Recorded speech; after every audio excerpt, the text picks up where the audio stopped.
Welcome to my YouTube channel. Story का नाम है एक अंडरग्राउंड बनकर जहां कोई और भी है। This comic story written by Sumit. तो चलिए अब स्टोरी स्टार्ट करते हैं बिना किसी देरी के। स्टोरी का नाम है एक अंडरग्राउंड बनकर जहां कोई और भी है।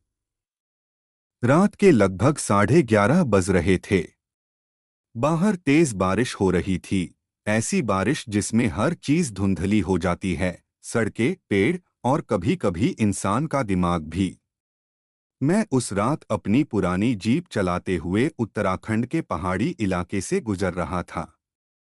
मोबाइल में नेटवर्क नहीं था। आसपास कई किलोमीटर तक कोई बस्ती नहीं थी। सिर्फ अंधेरा और जंगल। मुझे उस रास्ते से नहीं जाना चाहिए था।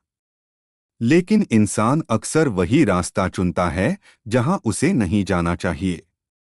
बारिश इतनी तेज हो गई कि मुझे जीप रोकनी पड़ी। तभी दूर पहाड़ी के किनारे मुझे हल्की पीली रोशनी दिखाई दी। पहले लगा शायद कोई चौकी होगी, लेकिन जब मैं पास पहुंचा तो देखा वहां एक जंग लगा लोहे का गेट था, आधा मिट्टी में दबा हुआ। गेट के ऊपर अंग्रेजी में धुंधले अक्षरों में लिखा था, सेक्टर 17 रिस्ट्रिक्टेड अंडरग्राउंड फैसिलिटी। मुझे लगा शायद कोई पुराना सरकारी बंकर होगा। गेट थोड़ा खुला हुआ था और पता नहीं क्यों, लेकिन मेरे अंदर एक अजीब बेचैनी के साथ साथ उत्सुकता भी जाग गई।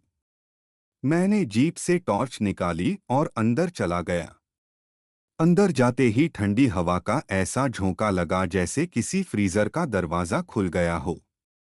नीचे जाने के लिए लंबी लोहे की सीढ़ियां थीं। हर कदम पर जंग की चरमराहट गूंज रही थी। नीचे पहुंचकर मैंने देखा कि वह जगह किसी पुराने सैन्य बंकर जैसी थी। दीवारों पर मोटे पाइप, टूटे हुए कंप्यूटर और जगह-जगह लाल चेतावनी लाइट्स टिमटिमा रही थीं। लेकिन सबसे डरावनी बात ये नहीं थी।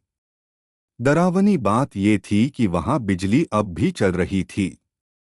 इतने साल पुराने बंकर में। मैं धीरे-धीरे आगे बढ़ा। हर तरफ सन्नाटा था। ऐसा सन्नाटा जिसमें अपने दिल की धड़कन भी बहुत तेज सुनाई देती है। फिर मुझे पहली आवाज सुनाई दी। ठक। मैं रुक गया। कुछ सेकंड चुप्पी। फिर दोबारा ठक ठक।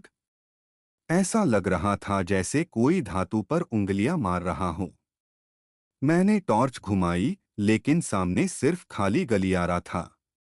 मैं खुद को समझाने लगा, शायद पाइप की आवाज होगी, पुरानी बिल्डिंग है। लेकिन तभी मुझे एहसास हुआ, वो आवाज मेरे कदम रुकते ही रुक जाती थी और चलते ही फिर शुरू हो जाती थी, जैसे कोई मेरी चाल के साथ खुद को छुपा रहा हो। मेरे शरीर में सिहरन दौड़ गई। मैं वापस मुड़ने ही वाला था कि अचानक पीछे का लोहे का दरवाजा जोर से बंद हो गया। धड़ाम। पूरा बंकर गूंज उठा। मैं भागकर दरवाजे तक गया। उसे खींचा। धक्का मारा। लेकिन वो नहीं खुला। अब मैं अंदर फंस चुका था। मेरी सांसें तेज होने लगीं। तभी दीवार पर लगा एक पुराना स्पीकर अचानक चालू हुआ। उसमें से भारी आवाज आई, यदि आप यह संदेश सुन रहे हैं तो कृपया सेक्टर सी में मत जाइए। फिर आवाज कट गई। सिर्फ खर्र खर्र की आवाज आने लगी। मेरे हाथ कांपने लगे। लेकिन इंसान की सबसे बड़ी कमजोरी क्या है जानते हो? डर नहीं, जिज्ञासा। मैं उसी सेक्टर सी की तरफ बढ़ गया। गलियारा लंबा था। इतनी लंबी सुरंग मैंने जिंदगी में नहीं देखी थी। दीवारों पर जगह-जगह खरोंचें थीं, जैसे किसी ने नाखूनों से धातु को नोचा हो। कुछ दूर जाने के बाद मुझे एक कमरा मिला। उसके दरवाजे पर लिखा था, ऑब्जर्वेशन रूम। अंदर गया तो चारों तरफ पुराने मॉनिटर लगे थे। ज्यादातर बंद थे, लेकिन एक स्क्रीन अब भी चालू थी। उस पर काली सफेद फुटेज चल रही थी। वीडियो में कुछ वैज्ञानिक दिख रहे थे। उनके चेहरे डरे हुए थे। कैमरा हिल रहा था। एक आदमी बार बार बोल रहा था, वो इंसान नहीं है, वो हमारी आवाजें कॉपी कर सकता है। फिर अचानक वीडियो में पीछे खड़ा एक आदमी मुस्कुराने लगा। उसकी मुस्कान इंसानी नहीं थी, बहुत ज्यादा चौड़ी, इतनी चौड़ी कि उसके गाल फटने लगे। फिर वीडियो अचानक बंद हो गया। मेरे हाथ पैर ठंडे पड़ चुके थे। तभी मेरे पीछे किसी ने धीरे से कहा, तुम यहां क्यों आए हो? मेरी रीढ़ में जैसे बर्फ जम गई। मैंने धीरे धीरे पीछे मुड़कर देखा, लेकिन वहां कोई नहीं था, सिर्फ खाली कमरा। फिर वही आवाज, इस बार बिल्कुल मेरे कान के पास, तुम्हें ऊपर नहीं जाना चाहिए था। मैं चीखते हुए कमरे से बाहर भागा। गलियारे में दौड़ते समय मुझे साफ सुनाई दे रहा था कि कोई मेरे पीछे दौड़ रहा है। धड़ धड़ धड़। लेकिन जब मैंने पीछे देखा, कोई नहीं। मैं सेक्टर सी तक पहुंच गया। वहां एक बहुत बड़ा गोल दरवाजा था।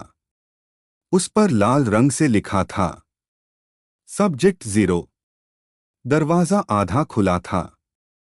अंदर से बदबू आ रही थी, सड़े हुए मांस जैसी। मैंने टॉर्च अंदर डाली। कमरा खाली था। बीच में सिर्फ एक कुर्सी थी, जिस पर चमड़े की बेल्टें लगी थीं। दीवारों पर खून के सूखे निशान थे। और फिर मुझे कमरे के कोने में कुछ दिखाई दिया। कोई आदमी, वो अंधेरे में बैठा था, घुटनों को पकड़कर। मैंने डरते हुए पूछा, क कौन हो तुम? वो धीरे धीरे खड़ा हुआ। बहुत लंबा, कम से कम 7 फीट। उसका शरीर इंसान जैसा था, लेकिन हाथ असामान्य रूप से लंबे थे। और चेहरा, हे भगवान! उसका चेहरा बिल्कुल मेरा था। मेरी ही आंखें, मेरा ही चेहरा। बस मुस्कान अलग थी। बहुत बड़ी, बहुत भयानक। वो मेरी आवाज में बोला, मैं बहुत समय से तुम्हारा इंतजार कर रहा था। मेरे पैरों ने काम करना बंद कर दिया। मैं पीछे हटने लगा। वो एक कदम आगे आया। फिर बोला, तुम बाहर की दुनिया से आए हो। अब मैं जा सकता हूं। अचानक पूरे बंकर की लाइट्स बंद हो गईं। पूरा अंधेरा। फिर सिर्फ उसकी हंसी गूंजने लगी, धीरे धीरे, पास आती हुई। मैं भागा, इतनी तेज जितना शायद जिंदगी में कभी नहीं भागा। गलियारों में दौड़ते हुए मुझे हर तरफ लोगों की आवाजें सुनाई देने लगीं।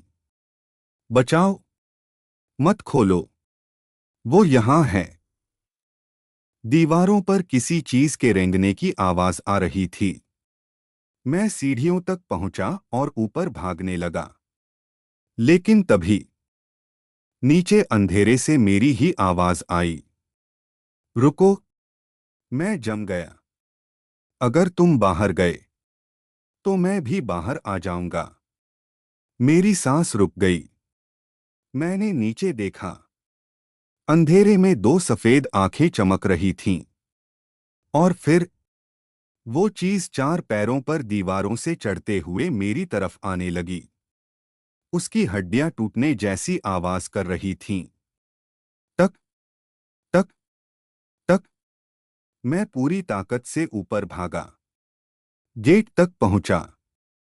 दरवाजा खोला और बाहर बारिश में गिर पड़ा। मैंने पीछे मुड़कर देखा। गेट धीरे धीरे बंद हो रहा था। लेकिन बंद होने से पहले अंधेरे में मुझे अपना ही चेहरा दिखाई दिया। वो मुस्कुरा रहा था। उस रात के बाद मैं कभी पहले जैसा नहीं रहा। कई महीनों तक मुझे रात में वही आवाज सुनाई देती रही। मैं बाहर आना चाहता हूं। मैंने किसी को ये कहानी नहीं बताई, क्योंकि मुझे लगता था लोग मुझे पागल समझेंगे। लेकिन 3 दिन पहले मेरे घर के बाहर लगे सीसीटीवी कैमरे में कुछ रिकॉर्ड हुआ। रात के ठीक 2:13 बजे वीडियो में मैं खुद अपने घर के बाहर खड़ा था। लेकिन उस समय मैं अपने कमरे में सो रहा था। कैमरे में खड़ा मैं धीरे धीरे ऊपर देखने लगा। और फिर उसने कैमरे की तरफ देखकर वही मुस्कान दी। बहुत बड़ी, इंसानों जैसी नहीं।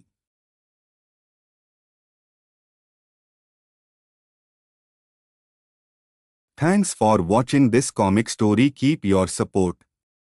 Like, share and subscribe to my YouTube channel. Also, you can share this comic video with your friends and family. This is my Instagram ID. Give me your suggestions about the comics videos. This comic story written by Sumit.